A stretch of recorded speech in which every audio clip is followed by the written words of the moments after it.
Outside of the frontal lobes, parietal areas are perhaps the most associated with metacognitive and self-regulatory functions. According to the Parieto-Frontal Integration Theory of intelligence, it is the neural connections between these two regions that provide the best explanation of where intelligence resides in the brain. The parietal area has been implicated in specific learning disabilities such as dyslexia, dysgraphia, and even dyscalculia.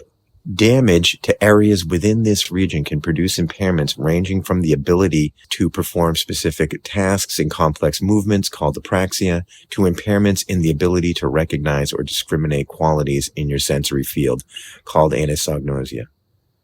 Often, localized damage to the parietal can produce fascinatingly specific kinds of deficits. Perhaps most relevant to the study of metacognition is the condition of anosognosia, or what is sometimes called hemispheric neglect, a condition in which a person suffers from paralysis due to their injury, but they seem to be unaware of the disability's existence. One reason researchers have been able to identify many parietal functions is that it is part of the brain that's a little bit more easily accessible compared to these internal areas like the midbrain.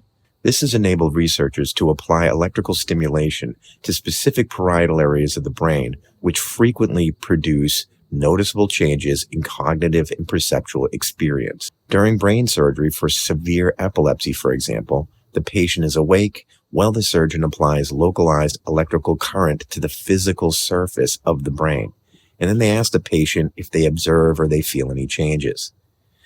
This is done to ensure that the surgeon does not damage any regions of the brain that may be involved with important functions of daily living.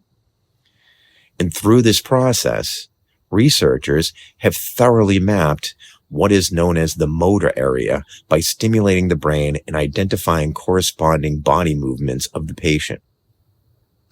They've also been able to do the same for the sensory areas by stimulating the brain and identifying, the corresponding sensations that are reported by the patient.